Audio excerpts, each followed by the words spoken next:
Buen día, hoy toca la segunda clase en donde vamos a hablar de vocación hereditaria. Ustedes van a ver que el código, a veces en el código anterior se hablaba de capacidad. Estrictamente no es una cuestión de capacidad, porque todos somos sucesores. En principio cualquier persona puede suceder y solamente determinadas cuestiones que pueden impedir que esa sucesión resulte efectiva. Nosotros hablamos de vocación hereditaria. Llamados a heredar están todos los que establece la ley, dijimos, llamamiento legítimo, o los que establece la voluntad del causante, que puede ser establecida solamente a través de un solo lugar, que es el testamento, en la forma que está específicamente regulado en nuestro Código Civil y Comercial, y que ya vamos a ver más adelante cuáles son esas formas. Son más de uno, son distintas las formalidades según la forma de testamento elegido. Entonces, el llamamiento puede ser por medio de la ley o por medio de la voluntad del causante. Pero nosotros dijimos, capacidad para heredar tienen todos, solamente que en algunos casos esa capacidad tiene algún defecto o tiene alguna causa por la cual no resulta efectiva. No resulta efectivo el llamamiento, no puede efectivizarse el llamamiento. Entonces, básicamente nosotros hablamos de causas de exclusión de la vocación sucesoria, es decir, cuando alguien se queda fuera. Es decir, lo llaman pero por alguna razón no lo dejan entrar. Entonces, estamos un poquitito en ese ámbito de examinar en qué caso se da eso. Y eso se da fundamentalmente por algunas razones, es decir, porque la causal del llamamiento por alguna razón ya no existe, porque la persona renuncia a la herencia. Antes se decía también repudia la herencia. Por ejemplo, en la geografía, en las historias de los santos, hay una historia muy notable que es la de San Francisco. San Francisco se pelea con Francisco antes de ser santo. Se pelea con su padre, que es un gran vendedor de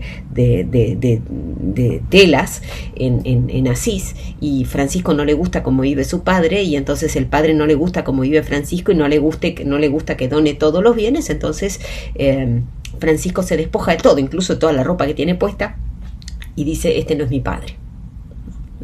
Repudiar la herencia es decir, este no es mi padre, o esta no es mi madre, o esta herencia yo no la quiero. Muchas veces tiene que ver más que nada con razones económicas. No nos gusta el contenido de la herencia, es decir, la herencia tiene algo que nosotros no queremos, pero a veces son razones también profundamente afectivas, porque en todo lo que tiene que ver con la familia, la afectividad no está ausente, de modo que el modo en que se plasmaron esas relaciones en la vida a lo mejor implica respuestas que tienen las personas después de la muerte. Es decir, yo con esto no quiero tener nada que ver, por ejemplo. Eso entonces sería una razón por la cual yo estoy llamado a la herencia, porque soy hijo de tal, pero como Francisco no quiero tener nada que ver con este señor, este no es mi padre, yo renuncio a la herencia, la repudio. Esa sería una razón. Otra razón sería que la causa del llamamiento no sea efectiva, es decir, que haya alguna razón por la cual parecía que yo era el esposo pero no lo soy, o por ejemplo estoy, por alguna razón ese vínculo matrimonial no sea pleno, o por algunas otras razones que pueden, que un poco ponen la cuestión en un tenor un poco más complicado. Vamos a ver el tema de la esposa o del esposo. Generalmente es la mujer la que sobrevive porque los matamos a los hombres. No, mentira. Ni que hablar de todos los problemas que implica la violencia en esta época, de los cuales hablamos hace muy poco en esta clase. Lo cierto es que el divorcio es una causal por la cual uno quedaría excluido del llamamiento. Si yo dejo de estar casada, obviamente no voy a heredar. Pero la ley va un poquito más allá. En la nueva legislación, a diferencia de lo que pasa en algunos países comparados, no basta la subsistencia del vínculo legal del matrimonio para que el llamamiento subsista. Es decir, puede estar el matrimonio subsistente porque las personas por su autonomía de la voluntad decidieron no divorciarse, y sin embargo el legislador dice, bueno, sí, está bien, es un matrimonio subsistente pero es menos pleno. Entonces, ¿en qué casos el matrimonio puede implicar, en qué casos la forma en que se vive el matrimonio puede implicar una causal de exclusión? Por ejemplo, si están separados de hecho. La ley entiende que la falta de convivencia, y esto es muy curioso porque ustedes ya vieron todos los dilemas sobre la convivencia en el derecho de familia, la falta de convivencia hace cesar la vocación. Es decir, que no es valorativamente neutro dejar de convivir en el matrimonio, sino que para el legislador es causal de una posición peor. respecto de la herencia, y una posición dramáticamente peor, a saber, uno queda excluido, es decir, uno deja de ser heredero desde el punto de vista legal, aunque esté casado, si no convive más con el cónyuge. De modo que el legislador le ha otorgado a la convivencia, sobre todo en este ámbito, un valor extraordinario. Es decir, la convivencia entre los esposos tiene un valor extraordinario. ¿Qué es la separación de hecho? Recuerden que la separación de hecho tiene un componente voluntario, es decir, la persona voluntario respecto de, no solamente respecto de la voluntad de no vivir en la misma casa, sino que esa voluntad tiene que estar vinculada a una exclusión de esa convivencia con ánimo de separarse, es decir, no solamente porque tiene que ser una razón que en realidad no tenga que ver con una razón, no tenga que ver con una causa de trabajo. Por ejemplo, si yo soy marina mercante, o si por razones de trabajo me gané una beca en el extranjero y me encantaría poder compartirla con mi esposo y que él venga conmigo, pero no puede venir. Entonces, serían razones laborales, no serían razones por las cuales, no serían razones que interrumpan nuestro proyecto de vida en común, sino que lo seguimos teniendo, pero por razones que nosotros en ese momento no podemos barajar, vivimos en lugares separados. Eso no sería la separación de hecho. La separación de hecho es cuando no solamente no vivo en el mismo lugar, sino que no quiero vivir en el mismo lugar. Es decir, no quiero interrumpo el proyecto de vida en común. Esa separación de hecho hace perder el llamamiento. Es decir, el derecho no considera que hay un sucesor cuando se interrumpió la convivencia, buscando interrumpir ese proyecto de vida en común que nos unía. Es decir, que un matrimonio menos pleno, por decirlo así, que carece de la nota de convivencia, hace perder la vocación hereditaria. Ahora hay una cláusula que es bastante más polémica, que es la de la decisión judicial que pone fin a la convivencia. Ahí podría haber un motivo que no tenga nada que ver con la voluntad. Por ejemplo, aunque la decisión de los jueces generalmente es contraria, es decir, la decisión de los jueces es de no excluir a la persona que provoca la violencia, que es víctima de la violencia, supongamos que la decisión judicial excluya a la víctima. Por ejemplo, yo estoy en una relación violenta, tengo hijos y la justicia, para protegerme, me excluye y me pone en un refugio, me instala en un refugio. Si a raíz de eso a mi esposo le da un síncope, entonces, según la ley vigente, yo, la víctima, perdería la vocación hereditaria. Como si ustedes se dan cuenta, esto es algo que ha suscitado muchísimas críticas. Es decir, yo creo que el legislador ha tenido en mente las decisiones judiciales que provocan una separación judicial de la convivencia, no aquellos casos en los cuales la persona es víctima de violencia y para protegerse se autoexcluye o es excluida por una decisión judicial. Yo creo que en esos casos la interpretación debería ser diversa o debería modificarse el texto legislativo, pero el artículo 2437 establece que en esos casos también hay una pérdida de la vocación hereditaria. Los matrimonios extranjeros ineficaces en el país y un caso muy particular de matrimonio que también es una regulación un poco arcaica, que es que si yo me caso 30 días antes de la muerte de una persona y esa persona estaba enferma al momento en que yo me casé y se muere de la enfermedad que tenía cuando yo me casé, el legislador entiende que yo podía prever la muerte y que me pude haber casado para obtener su fortuna. Lo cierto es que hoy en día uno tiene una capacidad de prever la muerte de una persona enferma que muchas veces anteceden mucho los 30 días, es decir, yo me puedo casar un año antes sabiendo que esa persona se va a morir de cáncer y que tenga una herencia cercana. De modo que el instrumento, por la capacidad de previsión, por la sensibilidad que tiene el diagnóstico médico respecto de la previsión de la muerte, más allá de las sorpresas que uno se puede llevar, pero digamos que el área es bastante menor. De modo que la predicción de los 30 días yo entiendo que hoy es arcaica, pero el código dice, si me caso a los 30 días con la persona que ya está enferma de la enfermedad de la que se va a morir y después se muere de esa enfermedad, entonces ese matrimonio se llama in extremis porque nos gusta el latín, como dijimos, no produce efectos respecto al llamamiento, es decir, no hace nacer una vocación hereditaria o la excluye. Lo cierto es que pasados los 30 días, basta que pasen 30, que sean 31, ya está. Esta regla no se aplica si mediaba previamente una convivencia. Otra vez entra en juego el valor que el derecho le da a la convivencia. Entonces, esa convivencia hace que el derecho presuma que en realidad no fue un matrimonio oportunista, sino a lo mejor fue un matrimonio para proteger una relación previa y hacer nacer precisamente esa vocación hereditaria que preexistía. Hay algunas causas que ustedes van a ver que limitan la vocación hereditaria, cuando la causa es el testamento, cuando el llamamiento es el testamento, ya lo vamos a ver más adelante. Y después la otra gran polémica es el caso de los niños no nacidos. ¿Por qué? Porque hay dos casos de niños no nacidos. Hay niños no concebidos y niños concebidos. En principio, como ustedes saben, la persona humana, según el artículo 19 del Código Civil, y aquí vienen todas las discusiones sobre el aborto y los embriones, etcétera, etcétera, etcétera.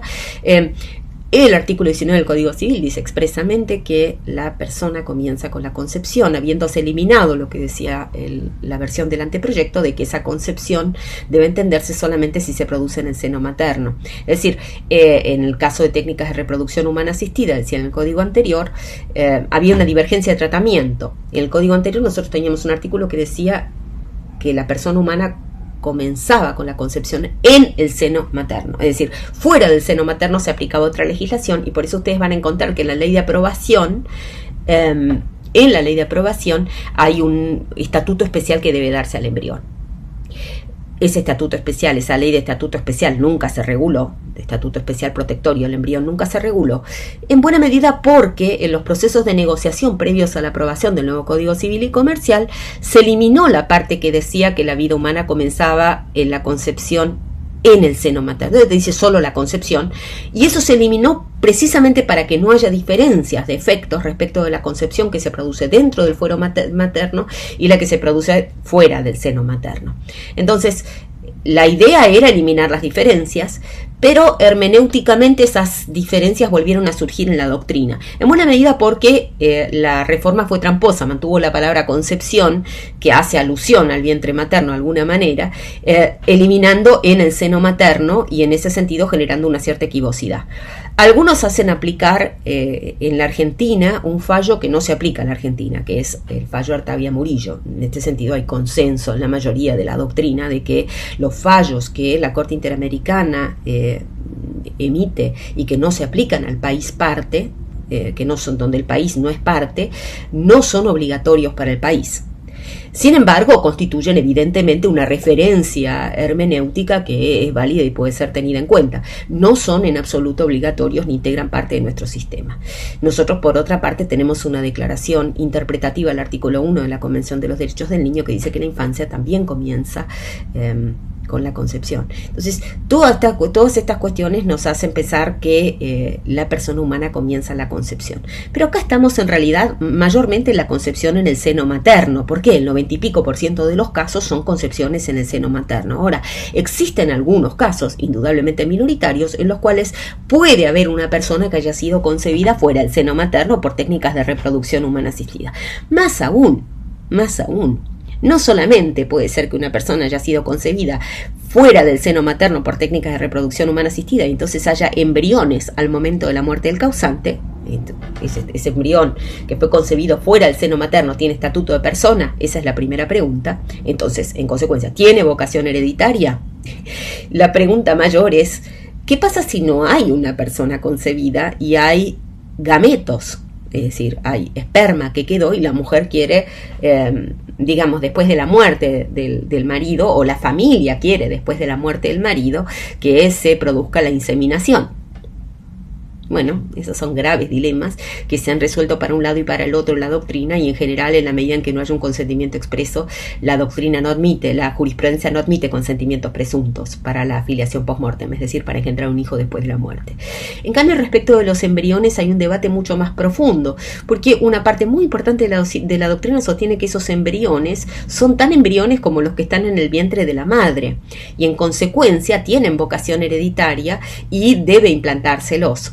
Otra parte de la doctrina entiende que que son diferentes porque están fuera del seno materno. Claro que, a diferencia de lo que pasa con otras circunstancias, acá están fuera del seno materno por acción del hombre. Es decir, no es que fortuitamente están fuera del seno materno, sino que nosotros los tenemos afuera del seno materno, ¿no? Bueno, todo esto se plantea. ¿Y qué pasa si los implantamos? Una vez que los implantamos, si los implantamos post-mortem, ¿tienen la misma vocación hereditaria que los hijos que nacieron antes de la muerte? Bueno, en realidad transferimos sería la palabra, si transferimos los embriones, pues bueno, estos son todos los dilemas que se plantean en el derecho de hoy. El principio de igualdad haría pensar de que si son hermanos de los que existían antes, deberían heredar como los que existían antes, pero la legislación actual hace difícil esa interpretación. Y de otra parte, nosotros tenemos que, si se transfirieron previo a la muerte del causante, no hay ningún problema, porque entonces están en el seno materno cuando el causante se muere, las discusiones se acabaron. El problema es cuando están fuera del seno materno al momento de la muerte, y entonces están estas dos posiciones. Yo digo la primera, yo digo que si hay un embrión que ya existe, por ahí es bueno que se lo transfiera en la medida en que sea posible y que tenga la posibilidad de vivir y que herede junto con sus demás hermanos. O no herede, pero por lo menos tenga la posibilidad de vivir.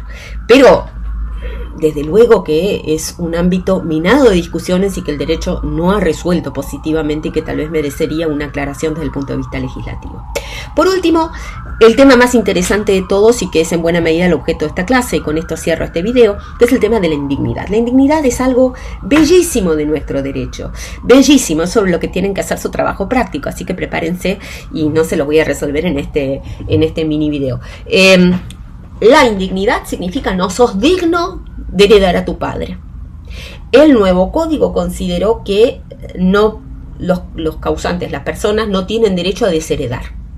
O sea, yo no puedo decir a un hijo, no quiero que heredes porque hiciste esto y no mereces la herencia. Pero un coheredero u otra persona puede pedir que se declare la indignidad de uno de los herederos en el abierto el juicio sucesorio, alegando causales que están taxativamente establecidas por ley. Pero esas causales, aunque son de interpretación restrictiva, porque la exclusión de la herencia es de naturaleza restrictiva, son bastante amplias en su formulación. Ya van a ver ustedes, yo no les voy a anticipar nada, pero podrían implicar, por ejemplo, un tratamiento injurioso a un conviviente del causante, una conviviente del causante. Entonces, son bastante amplias las causales de indignidad, pero en sí mismo el concepto de indignidad es un concepto de una belleza extraordinaria. Significa que para ponerse en los zapatos del muerto, es decir, para recibir la herencia en nuestros brazos, tenemos que estar a la altura de las circunstancias. Es decir, y sobre todo, como dice una de las causales de indignidad, tenemos que haber podido velar su memoria. Es decir, cuidar la memoria de las personas que se murieron es un valor para el derecho, y ser agradecidos con aquellos que nos regalan, que nos dan, es también un valor para el derecho. Y la herencia no es otra cosa que eso, la herencia es un don. La herencia no es un derecho estrictamente hablando, es un don a título gratuito. Y para merecerlo, lo único que hace falta, al igual que la misma lógica que en las donaciones, es haber estado a la altura. Bueno, muy bien, espero que hayan disfrutado esta clase. Ya ven que hice el video finalmente y nos vemos para la próxima grabación. Mañana van a tener otra temática y de aceptación y renuncia, ya lo van a ver, y ahí pueden seguir aprendiendo este maravilloso derecho sucesorio.